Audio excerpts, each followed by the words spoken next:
Então, vamos lá, então. A todo momento que a gente estuda para concurso público, tem aquelas matérias que a gente tem afinidade, é aquela que você está feliz, hoje eu vou estudar aquela matéria, e tem aquela matéria que é do K, sabe? E essas matérias que são ruins para a gente estudar, são aquelas que fazem a gente desanimar. Você deve ter matérias que você não gostava. Como que você fazia para organizar seus estudos quando você lidava com matérias desse tipo? Que talvez isso é um grande gargalo de muita gente que assiste a gente agora. Sim. O que eu fazia, tá? Por exemplo, quando eu comecei a estudar para FGV, o português da FGV... Nossa. Para engenheiro ainda, cara. Engenheiro não estuda português, cara. É famosíssimo, né? Então, o que eu fazia? Quando eu tinha português para estudar naquele dia, a primeira coisa que eu fazia era estudar português. Então eu já acordava sabendo, eu vou acordar, tomar um café e a primeira coisa que eu vou fazer é enfrentar o português da FGV. Vou apanhar, vai ser feio, mas eu vou lá, 1 hora, 1 hora e meia, o que for. Então eu já estava, no dia anterior eu sabia, amanhã eu começo com português. Então não tem desculpa. O que eu fazia também? Eu separava as matérias que eu tinha mais facilidade e dificuldade e botava, por exemplo, assim, comecei com português. Daí, depois do português, eu botava, por exemplo, uma sessão de engenharia, a parte de obras rodoviárias, que eu gosto e que eu sei mais.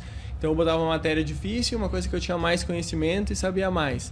Daí, depois, já botava outra matéria que eu tinha mais dificuldade. Por exemplo, a AFO, com a FGV, foi um estudo bem diferente para mim. Era uma cobrança diferente, eles cobram muito a parte de CASP, de contabilidade junto. Então, para mim, foi uma cobrança diferente.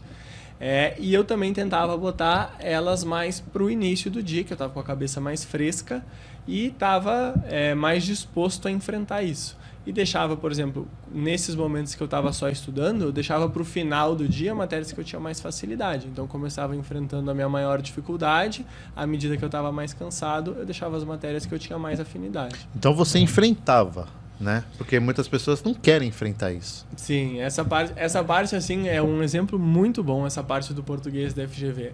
Porque era assim uns absurdos que a gente enfrentava e pegava assim os comentários lá, era muito engraçado porque no TEC tem os comentários dos alunos, né?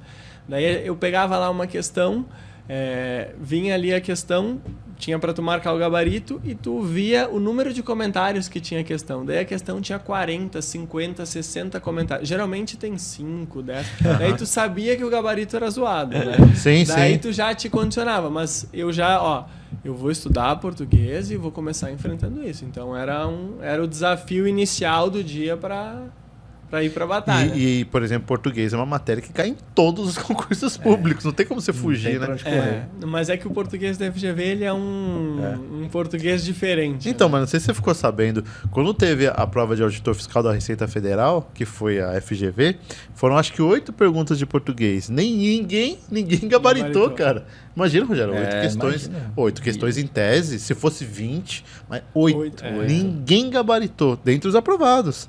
Você vê como acho que nem o próprio professor que vai corrigir a prova sabe a resposta, nem o cara usando... Não, essa questão da FGV é muito interessante, que esses grandes concursos, o que o pessoal fazia? Eles pegavam lá esses grandes cursinhos e cada professor dava o seu gabarito, daí pegava lá o estratégia dava gabarito A, o outro direção dava B, o GRAM dava C, daí a FGV era eu, gabarito.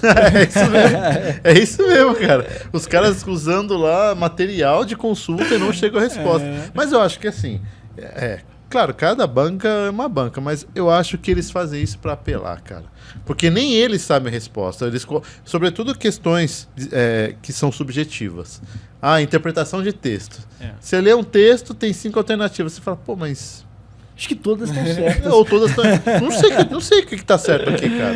Não, o português da FGV era bem assim, às vezes tu olhava assim e tu achava que estava tudo certo ou que estava tudo errado, tu não tinha ideia do que marcar. Sim, era bem complicado. Mas é bom que pelo menos isso é para todos. Sim, não é só para você e pro fulano. Mas aí vem uma coisa muito interessante, porque eu tinha muito medo, eu nunca tinha feito uma prova da FGV. Até essa daí até a da CGE, eu nunca tinha feito prova da FGV. E esta foi a primeira que eu fui fazer, né? Então, eu comecei a estudar só questões da FGV. Então, peguei lá, sei lá, em outubro, quando eu comecei a estudar, fui pegar uma prova de FGV, sei lá, acertei 4, 40%, 30%. É isso mesmo, né? Daí quando chegou lá em janeiro, perto da prova, eu já conhecia mais o estilo da banca e já tinha um conhecimento. Eu não me lembro agora na CGE, eu não me lembro se foram 12 ou 10, mas tipo, eu tive uns 80, 90% Você de foi aproveitamento. bem, cara. Fui bem, porque a gente vai pegando o jeito da banca, o estilo de cobrança, sabe? Apesar de ser essa loucura que é FGV em português, o estudo da banca e por questões, ele é muito eficiente também. Mas você vê, né? Quando a gente começa a treinar aquela banca, você começa a pegar o jeito dela, né? Sim, sim. Mas é o que a gente fala, né? A gente faz aquela analogia da pista. O cara pode ser um bom piloto, mas se ele pegar uma pista que ele não conhece as curvas, ele não sabe quando que ele entra na curva, quando é que ele sai, se a curva é de alta, se a curva é de baixo. Aí o cara dirige bem. Mas assim, aí depois que ele dá algumas voltas ali, ele já, peraí, aqui aí começa a render mais. É a questão da estratégia de prova também, né? Lá na Defensoria Pública do Rio Grande do Sul, que tiveram só 5 aprovados, a prova era muito corrida. Eu não me lembro o número de questões, mas era tudo de manhã. Era 4, 5 horas, tu tinha que fazer as questões e uma redação. E a gente sabia que não ia dar tempo de fazer a prova. Não ia dar tempo. Uma prova de português da FGV, todas as questões de engenharia, a FGV adora botar cálculo, botar estrutura, botar umas coisas que não tem como tu calcular. Não dá para tu fazer. E a prova, tu tinha 4 horas e meia, eu acho, para fazer a prova e fazer a redação. Então, a estratégia da prova, ela é muito importante também. Apesar, tu pode ter a melhor preparação do mundo. Se tu não souber como tu vai resolver a prova, tu pode te perder. Porque, por exemplo, se tu começou lá pela engenharia, a primeira questão de engenharia é uma estrutura que demora meia hora para tu resolver, não adianta tu resolver em meia hora uma questão e daí tu chega lá no fim e tu não consegue resolver 10, 15, né? Então, a estratégia de prova, ela é muito importante também.